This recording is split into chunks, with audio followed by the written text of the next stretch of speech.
in looking at what black masculinity means to me, I guess you focus on two different aspects of it. One is the biological, and whether the person carries the equipment associated with being a male.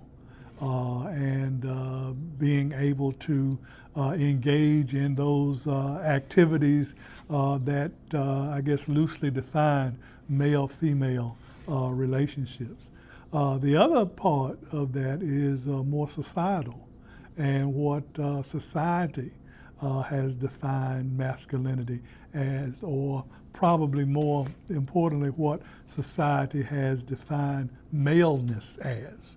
And pretty typically around the world, all cultures seem to suggest that men are the alpha product, the leaders, the protectors, the providers, and generally people put maleness in that category based on your ability to provide those things that society expects of you, and that is being able to provide for yourself and your family, being able to protect yourself and family, being the head of the household, being the one who is more often than not in charge and doing those manly type things, those rough and tough kinds of things. And out of that societal expectations, we then seek to pass those learnings on to our children. I would describe masculinity as a social construct. I think it's a very traditional way of viewing, like, in opposition to, I guess it just plays into gender stereotypes. Like, there's been these traditional, like, ideas or representations of how men are supposed to act as, like, these, like, strong, like, don't cry, you know, just, and basically in the opposite of our ideas about femininity. So for me, when I hear certain things like that, it makes me feel like we're just regressing.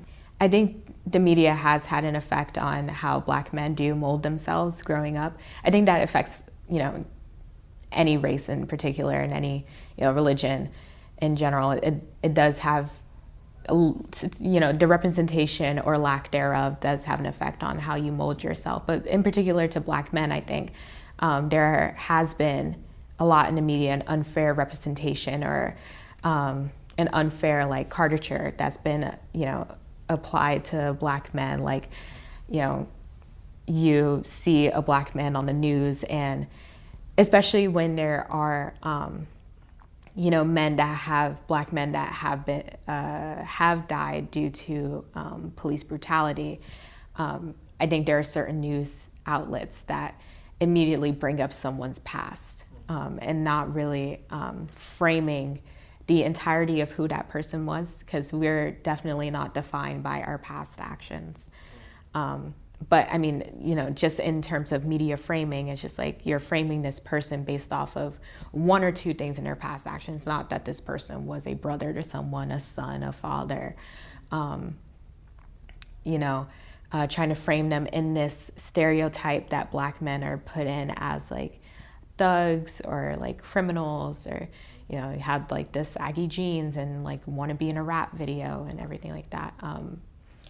You know, the image of the black men represented in other types of media, like music, like movies, TV, has definitely evolved everywhere else in other aspects of media except for news media, where I think it kind of matters most. That still is kind of in the past, and how black men are represented. They told us, you can become anything you want, including the president, but everybody said, yeah, right, until Obama actually made that happen and was reelected.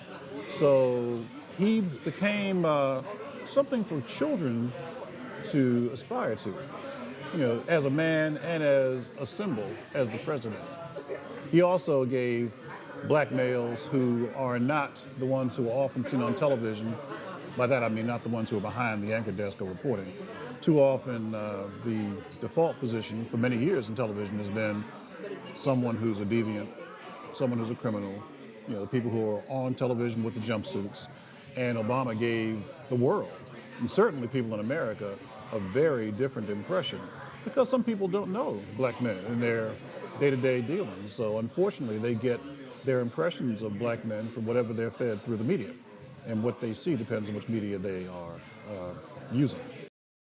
I thought having a black man in the White House as the leader of the free world, I really thought that at least on an aesthetic level, it was going to change the black community. I was thinking that, well, maybe if these young brothers saw a black man in the White House, they would pull their pants up, they would start valuing education. That didn't happen because he did not really advocate for black youth. If you look at Barack Obama and what his actual position on black youth, it was basically negative. He was just really parroting what the right wing were already saying. Pull your pants up.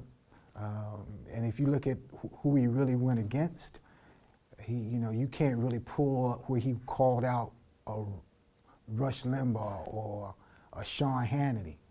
But you can find examples where he called out Lil Wayne and Kanye West. The impact of Barack Obama on the African American community was substantial in the sense that there was a role model, someone who was able to demonstrate that they were worthy and academically gifted and physically attuned to the rigor that they were going to face. So I think that was a positive image, but it was only positive as to those African Americans who found themselves in that class of people.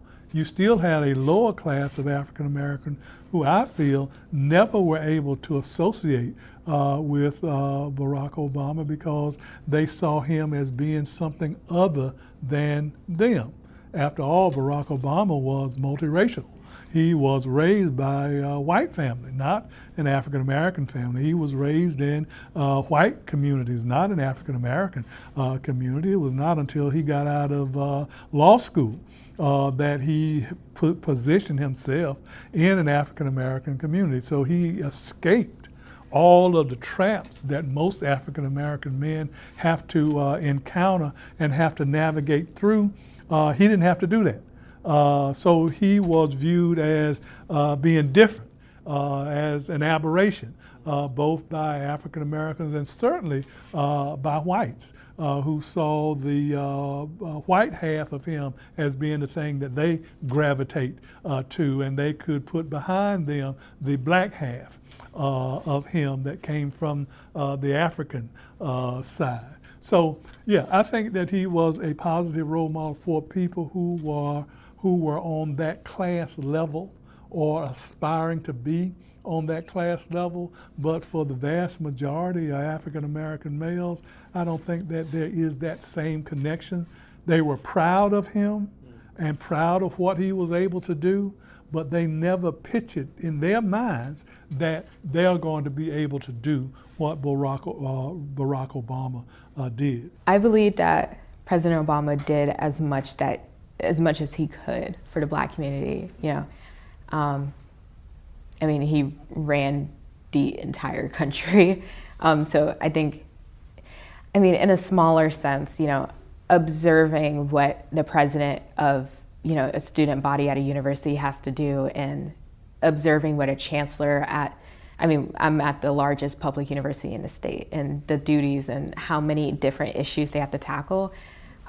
It's a lot. So I definitely think that for as much as President Obama had to deal with and a lot of the issues he did have to tackle, he did enough for the black community. I think with Obama being on his way out around that time, I think it had an effect on the black men in my life. I definitely think so. More so in terms of, not necessarily in the sense of this feeling of this is the last time we're gonna see for a while, a black president, so to speak, or this is, that feeling nostalgia of electing the first Black president, but more so with the candidates at the time, more so fearful, and for, correct reasons, going into the primaries, and not the general consensus of millennials, not just like the Black men in my life, but just, our age demographic, was that we weren't really confident in any candidate. So I think that was also a feeling that emanated with the Black men in my life as well.